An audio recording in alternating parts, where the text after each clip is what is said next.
Aloha, and welcome to another deep dive. Today we're taking a trip back to the 80s, cruising down to Hawaii with Magnum P.I. And wow, you guys have given us a lot to work with. Articles, YouTube clips, even some TV tropes pages. Sounds like somebody's been doing their homework. They have, and it looks like they're ready to go past just the Hawaiian shirts and that Ferrari to really dig into the good stuff. The behind-the-scenes stories, Yeah. the surprising connections, all those little details that made Magnum P.I. such a hit. Exactly. So where do you want to start? You know what's fascinating is that Magnum P.I. almost didn't even make it to air. Really? It had its own share of cliffhangers before the first episode even aired. You're telling me it's hard to imagine a TV world without Magnum, but the show was almost dead in the water. Exactly. It was initially picked up by ABC, but they ended up dropping it. Ironically, the cancellation of Hawaii Five-0 opened the door for Magnum P.I. to find its home in Hawaii on CBS. Talk about a plot twist. But you know what's even wilder? The original vision for Magnum was a far cry from the laid-back character we know and love. Oh yeah, imagine this Magnum suave and sophisticated rocking a tux instead of those iconic Hawaiian shirts. No way. Yeah. The creators initially envisioned him as a James Bond-esque figure sipping martinis in paradise. Can you imagine Tom Selleck as that kind of Magnum? I mean, it's fun to think about, but it wouldn't be the same, would it? Not even close. Thankfully, Selleck had a different vision. He did. Absolutely. Hmm. Selleck wanted to portray Magnum as a more relatable, down-to-earth guy. He fought for the Hawaiian shirts, the Detroit Tigers cap, and that trademark mustache. He wanted Magnum to be someone the audience could connect with, not just some untouchable, super smooth operator. And it worked. He created a character that felt both cool and approachable. But speaking of iconic roles, we have to talk about the elephant in the room, or should I say the missing fedora in the room. You can't delve into Magnum P.I. history without mentioning the Indiana Jones connection. Oh, right. It's one of those legendary what-if stories in Hollywood. Believe it or not, Selleck was Spielberg and Lucas's top choice for Indiana Jones. They even did a screen test, and by all accounts, Selleck nailed it. So what happened? Why wasn't it meant to be? Well, Selleck was already under contract from Magnum P.I. The filming schedules conflicted, and he had to honor his commitment to Magnum. So close yet so far. But here's the kicker, and this is where the story takes another turn. An Actors Guild strike ended up delaying the production of Magnum P.I. Talk about a twist of fate. If the strike hadn't happened, Selleck might have been too busy filming Magnum P.I. to even be considered for Indiana Jones. It makes you wonder how different things would be. Would we even have Magnum P.I. as we know it if Selleck had become Indiana Jones? Would Harrison Ford have had that career-defining role? It's mind-boggling when you think about it.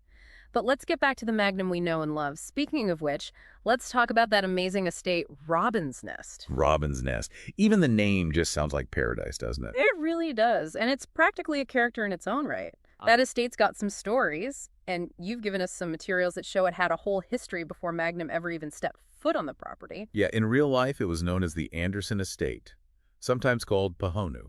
Pahonu? What does that mean? It means turtle enclosure. Turtle enclosure. That's cool. Why that name? Well, for centuries, apparently it was used to raise green sea turtles for the Hawaiian royal family. Wow. Sadly, the estate was demolished in 2018. Ah, that's a shame. It's always a little sad when a piece of TV history is gone. But hey, at least we have the show to remember it by. Speaking of things to remember, we can't forget the amazing supporting cast that brought so much life to Robin's Nest Higgins, T.C. Rick. Each one added their own unique dynamic to the show. And Magnum P.I. didn't shy away from giving them compelling backstories, especially when it came to their experiences in the Vietnam War. You know, the show really broke new ground in its portrayal of veterans. Yeah, it treated their experiences with a respect and a level of realism that you just didn't see that often on TV back then. And the show even earned praise from veterans groups for its handling of PTSD. You've shared some articles with us that really highlight how impactful that was. Yeah, back then, a lot of shows resorted to stereotypes when depicting veterans. Magnum P.I., on the other hand, showcased their struggles, but also their resilience, their humor, their capacity for joy. It reminded viewers that these were real people with complex lives. And speaking of complex, we have to talk about the episode, Did You See the Sunrise? This two-parter is considered one of the most powerful episodes in television history, and for good reason. Yeah, this episode wasn't just a turning point for Magnum P.I. It really pushed the boundaries of what you could explore on television, especially when it came to dealing with trauma. Absolutely. This episode had it all: high stakes, intense action, and just a gut-wrenching emotional core. It even featured Powers Booth in a guest role that still sends chills down my spine. Oh, yeah, he played Ivan, an antagonist who just oozed this chilling charisma. He really represented the lingering trauma of Magnum's past in Vietnam. We see themes of captivity, brainwashing, and the just devastating consequences of revenge play out. And of course, there's that unforgettable scene where Magnum confronts Ivan after the death of his friend Mac. Oh, man. Do you see the sunrise this morning? So simple, but so powerful. Right. It highlights the moral ambiguity of the situation, the struggle Magnum faces as he grapples with the desire for revenge. And in the end, Ivan escapes justice because of diplomatic immunity, leaving Magnum with this profound sense of helplessness and frustration. That one scene, it captured the emotional fallout of war in a way that few shows had ever dared to do. Exactly. Did you see the sunrise? Yeah. Proved that Magnum P.I. could be more than just a fun escapist show. It could also tackle difficult subjects with sensitivity and depth, and that's part of what made it so groundbreaking. One of the things that always stood out to me about Magnum P.I. was how it wasn't afraid to cross over with other shows. Oh, totally. Yeah. They were doing shared universes way before it became, like, a thing. Right. It's like they were ahead of their time. Yeah. And it worked so well. You had those crossovers with Simon and Simon, even Murder, She Wrote. Like, come on, how cool is that? So cool. It added this whole other layer to the show. And you got to admit, those crossovers were always a lot of fun. Absolutely. They were like mini events for viewers, and they reminded us that even though these shows were separate, they weren't completely disconnected. They existed in the same world. Like that episode, Kais Don't Lie, Magnum teams up with the Simon brothers, right? Yeah, to recover a stolen Hawaiian artifact. Exactly. And that story actually continued on an episode of Simon and Simon. Yep.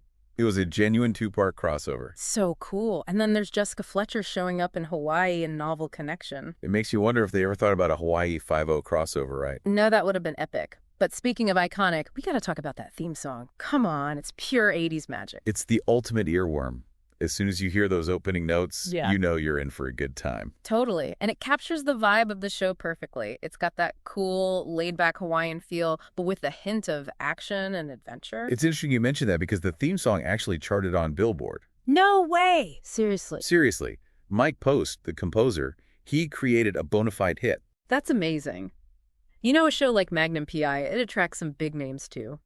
And we're not just talking about the guest stars, although speaking of guest stars, did you know Frank Sinatra's final on-screen role was in an episode of Magnum P.I.? Yeah. Laura. It's a classic episode. Sinatra plays this retired cop out for justice after his granddaughter's murder. What a way to end an incredible career, right? Talk about going out with a bang. Yeah. But I'm glad you brought up the show's near cancellation too, because that could have been a very different ending for Magnum. Don't even remind me. Can you imagine if they'd gone through with that plan to kill him off? Fans were outraged. They were not happy about it. Thankfully, cooler heads prevailed, and Selleck agreed to come back for one final season. And what a season it was. We got that emotional reunion with his daughter, Lily, and he even returned to the Navy. It felt like he'd finally come full circle. It was the closure we all needed. And then, of course, there's the reboot. Ah, yes, the 2018 Magnum P.I., a new take on a classic. Yeah, it's got Jay Hernandez as Magnum and Perdita Weeks as Higgins. She's a female Higgins in this version. And it's all tied into the new Hawaii 5-0 universe, right? Yep. Shared universe strikes again. Yeah. It's a fun way to connect the shows and give fans something extra to enjoy. It really is. From its humble beginnings to its iconic status, and even its reboot, Magnum P.I., has left an undeniable mark on television history. No doubt about it.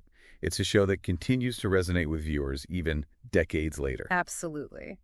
And as we wrap up this deep dive into the world of Magnum P.I., let's remember all those untold stories, those quiet moments of heroism that never made it into the episodes themselves. The people Magnum helped, the lives he touched, those are all part of his legacy too.